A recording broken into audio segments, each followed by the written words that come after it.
नमस्कार, मैं हूं योगेश चक्रवर्ती और आप देख रहे हैं रैड नेटवर्क। जेडीयू नेता और पूर्व मंत्री नीरज कुमार आज प्रतिपक्ष के नेता तेजस्वी यादव पर जमकर बरसे और खूब खरी खोटी सुनाई। इसके साथ ही उन्होंने नीतीश सरकार के तमाम उपलब्धियों को चुन चुन कर गिनाया। हमारी सरकार जनता से किए वादे को पूरा करने में कोई कोर कसर नहीं छोड़ रही। उन्होंने दावा किया कि उनकी सरकार राज्य में अब तक कई इंजीनियरिंग और मेडिकल कॉलेज खोली है।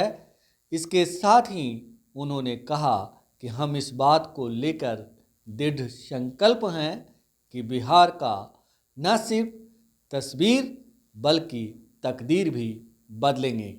देखिए नीरज कुमार ने और क्या कुछ कहा। संवाददाता सम्मेलन में हमारी पार्टी जनता दल यू के राष्ट्रीय सचिव माननीय रविंद्र सिंह जी और इस सम्मेलन में समुपस्थित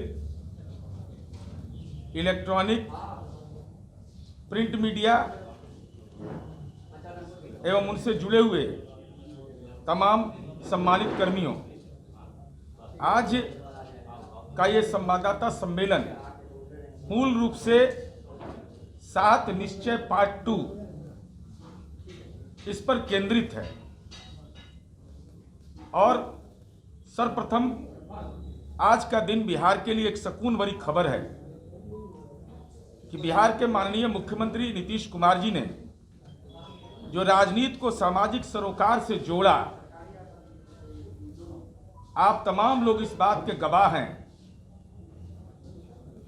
कि बाल विवाह, दहेज प्रथा जैसे सामाजिक कुरीतियों के खिलाफ जो ह्यूमन चेन बनाया गया,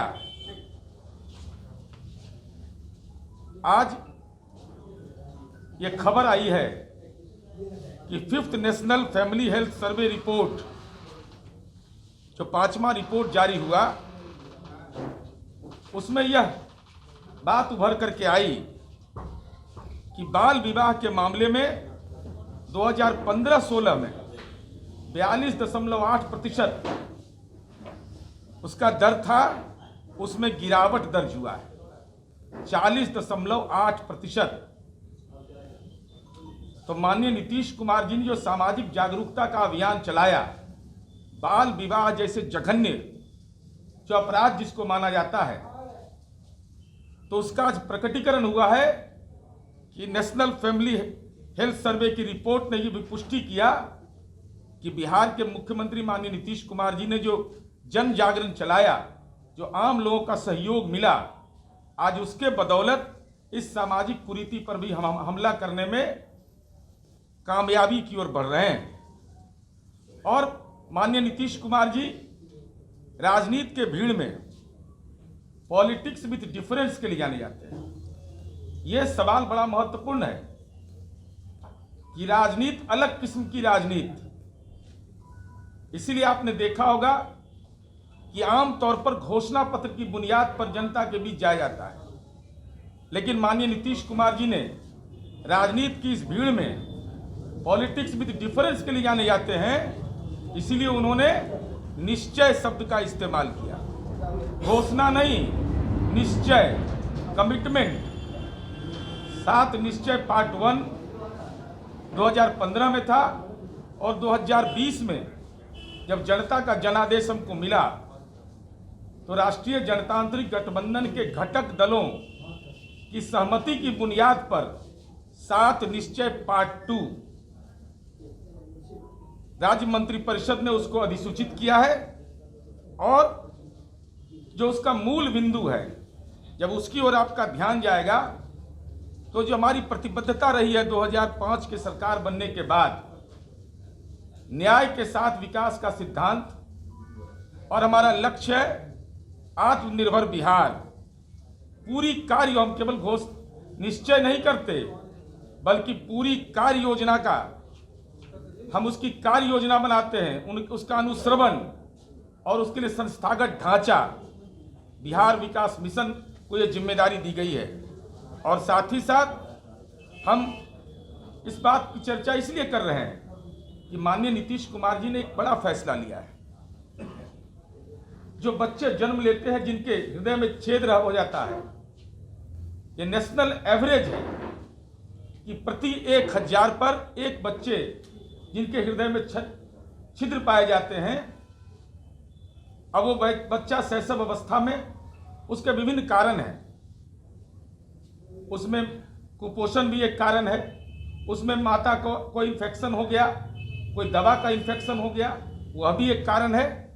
तो मानवीय आधार पर जो माननीय नीतीश कुमार जी ने निर्णय लिया, आप कल्पना करिए बिहार जैसे राज्य में जिसका जनसंख्या का घनत्व इतना बड़ा हो, निर्णय लिया कि निःशुल्क उनका हम इलाज करवाएंगे। तो ये माननीय नीतीश कुमार जी की जो मानवीय संवेदनशीलता है और तथ्यों की बुनियादी जानकारी होना, जिसके आधार पर नीतिगत निर्णय 7 निश्चय का वह पार्ट बनता है, यह निश्चित रूप से गौरतलब है कि ऐसे समय में जब जलवायु में परिवर्तन हो रहा हो, जब रोगों के दशा और दिशा में परिवर्तन हो रहा हो, एक गरीब आदमी आर्थिक चुनौतियों से जूझ रहा हो, तो मुख्यमंत्री चिकित्सा सहायता कोष का जो योजना है, उसके अलावा विभिन्न योजनाओं के अलावा ये निर्णय लिया जाना कि अगर ऐसे बच्चे जो इलाजरत होंगे तो सरकार उनका मुकम्मल पूरा इलाज कराएगी।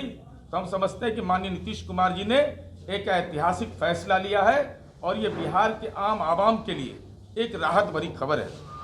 इसलिए हम लोगों ने, और जो 7 निश्चय हमारा है, इसका एक महत्वपूर्ण पक्ष है कि न्याय के साथ विकास तो है ही, समाज के सारे तबके को आच्छादित करता है।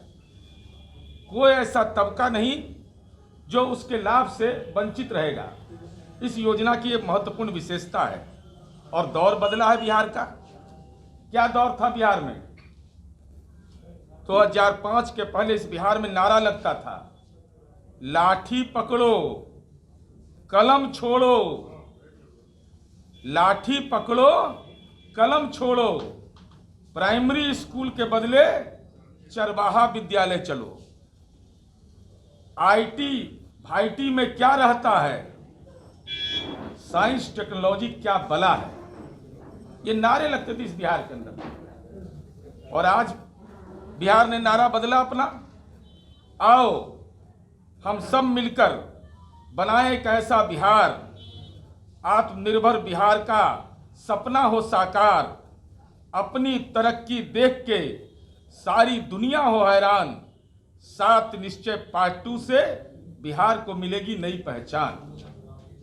मैं इसकी चर्चा इसलिए कर रहा हूं कि जब आप 7 निश्चय को आप पढ़ेंगे तो माननीय नीतीश कुमार जी की दूरदर्शिता का एहसास आपको होगा। इस बिहार में आधारभूत संरचनाओं का निर्माण किया जाना तो बिहार के लिए एक उपलब्धि रही है, लेकिन अब माननीय नीतीश कुमार जी का ध्यान उसकी गुणवत्ता पर गया है। आप जब देखेंगे उसका जो मंत्रिपरिषद का संलेख है, जो विभिन्न मानक के आधार पर हैं, उसमें आप देखेंगे कि कैसे आधुनिक सुविधाओं से उसको लैस करेंगे, कैसे वो गुणवत्तापूर्ण बने। तो संस्थागत आधार बनाने के बाद उसकी गुणवत्ता एक चुनौती के रूप में होती है। उन मानकों के पालन करने के लिए भी राज्य सरकार ने लक्ष्य तय किया है। इसलिए गुणवत्ता बढ़ाने की जो हमारी योजना है, और इसके लिए पर्याप्त संस्थागत आधार में उस पर विस्तार से आपको नहीं बताऊंगा, आपको जानकारी है। और आप ये कल्पना करिए कि बिहार जैसे राज्य में जब बिहार और झारखंड एक था तो घर घर बिजली नहीं पहुंची, लेकिन माननीय नीतीश कुमार जी की कार्यकुशलता और दक्षता देखिए, हर घर बिजली पहुंच गई। जलवायु में परिवर्तन हो रहा है, लेकिन विगत 2 वर्षों से आप एहसास किए होंगे कि बिहार के गांव के खेत खलिहान में सुखाड़ नहीं हुआ। जलवायु में परिवर्तन हुआ, असमय वर्षा हुआ, वर्षापात हुआ, लेकिन माननीय नीतीश कुमार जी ने जो बिजली की उपलब्धता सुनिश्चित किया तो आज किसान सुखाड़ का सामना नहीं कर पाए। यह बिहार जैसे राज्य के लिए एक महत्वपूर्ण उपलब्धि है। और हमारा जो लक्ष्य है वह स्मार्ट गांव बनाने का है। अब गांव के अंदर में बुनियादी सुविधा, गली नली, पानी, इन सारी योजनाओं को करते हुए माननीय नीतीश कुमार जी कैसे दूरदर्शी नेता, इसका एहसास 7 निश्चय पार्ट 2 से होगा कि जो पारंपरिक ऊर्जा है हमारा सौर ऊर्जा, उस पर ध्यान गया उनका कि हम सोलर एनर्जी से गांव को खुशहाल करेंगे। और आप गांव में जब जाते हैं, आप तमाम लोग गांव से जुड़े हुए हैं, गांव की तस्वीर कैसे बदली है। घर घर बिजली तो पहुंच ही गया। अब भगवान की जहां पूजा करते वहां मंदिर में भी देखिएगा लालटेन नहीं है कहीं, वहां सब जगह बिजली चकाचक जल रहा है। मस्जिद है वहां बिजली जल रहा है, गुरुद्वारा है, चर्च है, तो सब जगह बिजली की उपलब्धता ने धार्मिक स्थानों में भी जो आध्यात्मिक ऊर्जा है उसको और ताकत दिया है। तो स्मार्ट गांव बनाने का जो हमारा फैसला है, उसके तहत हम लोगों ने स्वच्छ गांव, समृद्ध गांव की योजना प्रारंभ किया। इसके अलावा हम लोगों ने विभिन्न मानक के आधार पर इन तमाम चीज़ों को तय किया है। हम केवल आपको यह बताना चाहते हैं, जरा बड़ा आजकल एगो पॉलिटिकल प्रवासी हैं, राजनीतिक प्रवासी का नाम सुने ना, राजनीतिक प्रवासी हैं, लालूवाद को विचारधारा मानते हैं, अब पलायन पर भाषण करते हैं। मैं 2 उदाहरण दे रहा हूं और मैं चुनौती देता हूं विपक्ष के नेता को। 10 मार्च 1990 को जब बिहार में लालू प्रसाद जी को जनता का जनादेश मिला, 3 वायदे उन्होंने किए थे। चूंकि लालूवाद को ही विचारधारा मानते हैं, लोहिया के समाजवाद को नहीं मानते। 3 वायदे उनके थे। पहला वायदा था शिक्षा, सबको शिक्षा और रोजगार देंगे। जरा ब्लूप्रिंट दे दीजिए अपना, क्या किए। दूसरा था पलायन रोकना, और तीसरा था भ्रष्टाचार को नियंत्रित करेंगे और विकास को गति देंगे। तो उसके बारे में तो साक्षात अपने उदाहरण है, उसमें बताने की जरूरत तो है नहीं। और माननीय तेजस्वी यादव जी का जब कोरोना काल में लोकेशन नहीं मिल रहा था, वो वीडियो आप लोग के पास उपलब्ध होगा, सर्वदलीय बैठक हो रही थी, टावर का लोकेशन मिला दिल्ली का। उस वीडियो में उन्होंने कहा सर्वदलीय बैठक में तेजस्वी यादव ने कि बिहार के श्रमिक अगर बाहर नहीं जाएंगे तो बाहर के कल कारखाने कैसे चलेगा। उनको चिंता इस बात की थी, स्वाभाविक चिंता भी है, संपत्ति बाहर में है, तो बिहार के बाहर की उनको चिंता थी